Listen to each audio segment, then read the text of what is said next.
अलग चल रही है। ये भी मैं अर्ज कर दूं आपसे, शादियां मस्जिद में करना शुरू कर दो। झुनझुनिया गांव के लोगों, शादियां मस्जिद में करना शुरू करो ताकि मंडप के खर्चा से बच जाओ। ना मंडप लगाना, ना सजावट करना, कुछ नहीं। और शादी वही बरकत वाली होती है, हमारे आका फरमाते हैं, जिसका खर्चा बहुत कम हो। आदमी बुढ़ा गया कमाते कमाते कमाते कमाते कमाते कमाते, एक दो बच्चे की शादी करते कमर झुके बेचारे, 5 लाख 8 लाख 10 लाख रुपया कमा करके फिर जा करके, इसलिए कि कौम के भेड़ियों की तोंद भरती नहीं है। जब तक बुलेट नहीं मांगेंगे, जहेज का लानत का तोबड़ा नहीं उठाएंगे, 4 व्हीलर नहीं भिखारी मांगेगा, तब तक चैन नहीं आता। इसलिए शादियां मस्जिद में करनी शुरू करो। हमारे नबी ने हर शादी मस्जिद में ही की। साहबा भी मस्जिद में ही शादी करते थे, कोई बारात नहीं। अरे बारात लेके जाएंगे। हमारे इलाके में भी ऐसे ही है। वैसे हम तो हैं गोंडा यूपी के, चौराहे पे खड़े हुए थे, एक बारात जा रही थी, 25 स्कॉर्पियो थी, 10 में तो आदमी थे और 15 में सिर्फ ड्राइवर था। मतलब ये बताने के लिए कि हम 25 स्कॉर्पियो लेके आए हैं, तो जिस कौम के लोग इतना सटिया जाए, पगला जाए, कि सिर्फ ये बताने के लिए ससुराल वालों को हम 25 स्कॉर्पियो लेके आए हैं। फ्री में आती है, क्यों बदमाशियां कर? बड़े बड़े शहरों में हॉल बुक करते हैं ना, 2-2, 3-3, 5-5, 10-10 लाख रुपए का हॉल बुक होता है। खर्चा कम कीजिए, जो खर्चा इस पे करते हैं उसी पैसे को अपने बच्चों और बच्चियों की तालीम पे खर्च कीजिए, तहजीब पे खर्च कीजिए, माशरे को क्लीन बनाइए, हर शख्स साझीदार बन जाए अपने झुनझुनिया गांव को झुनझुना बजाने से बचाने के लिए। सब जिम्मेदार हो, कुल्लुकुम राई व कुल्लुकुम मस्ऊल अन रअयतिही। तुम में का हर शख्स चरवाहा है, निगहबान है, उसकी रेवड़ के बारे में उससे पूछा जाएगा।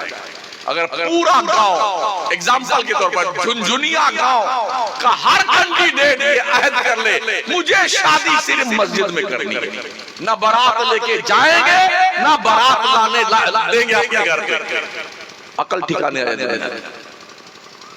और फिर कोई बाप अपने बेटी की शादी करने के गम में ना तो कुएं में डूब के मरेगा, ना कोई माँ जहर खा के मरेगी, ना कोई दंपति आग लगा के मरेंगे, बल्कि इज्जत के साथ शादियां होगी और मुआशरा साफ सुथरा होगा। शायद इस्लाह मुआशरा इसी को कहते हैं।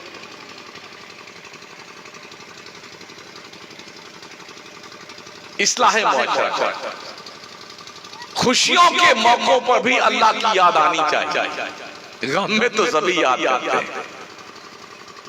कभी खुशियों में याद किया। और कोई वक्त नहीं लगता भाई। अभी हमारे महल्ले के शख्स को फौरन अटैक आया 15 रमजान के बाद। एक अटैक आया तो एक छल्ला लगा, छल्ला लगते लगते दूसरा अटैक आ गया, फिर दूसरा छल्ला लगा, फिर तीसरा वाला अटैक आ गया, 3 आ गए। तो फिर डॉक्टरों ने फैसला सुना कि अब तो बाईपास ही होगा साहब। तो ईद के 1-2 दिन पहले जो है बाईपास हुआ और उसके बाद इंतकाल फरमा गए।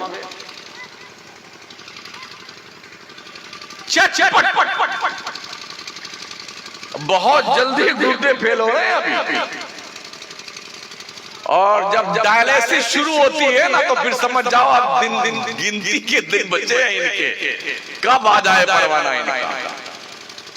जिसकी भी डायलिसिस शुरू हुई हमने देखा है, लाखों लाख रुपए पानी की तरह बह गए, पूरा घर भिखारी बन जाता है।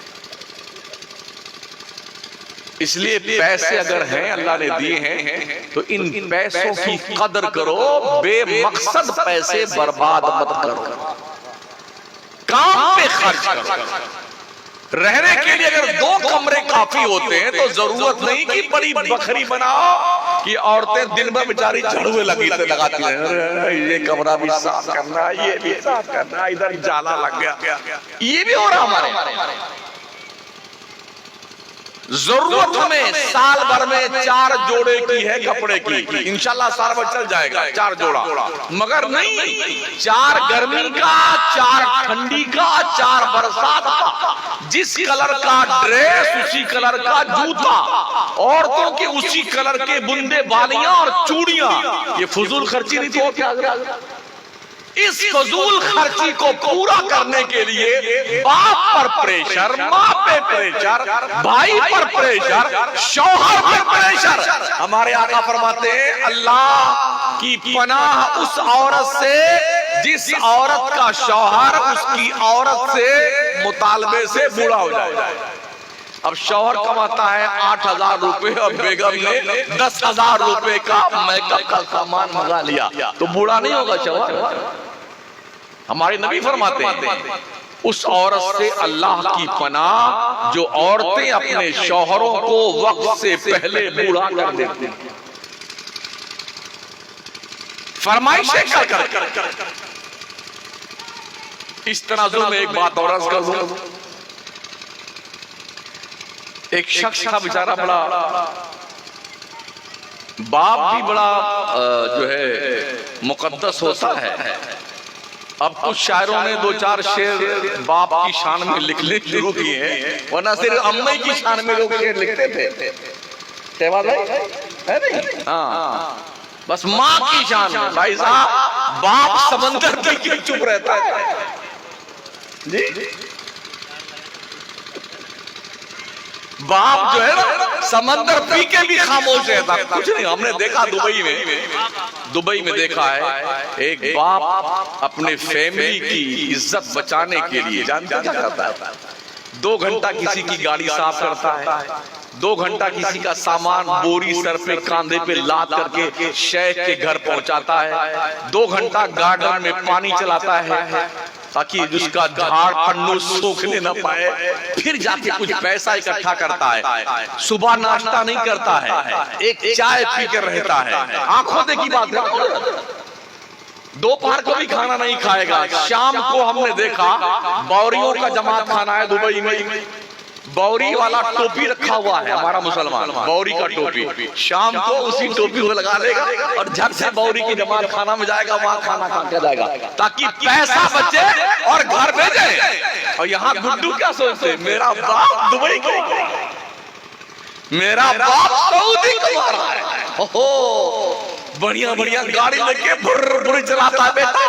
और सेठानी साहब जब बाजार निकलती है ना तो दुकानदार पहचानता वो दुबई वाली आ गई।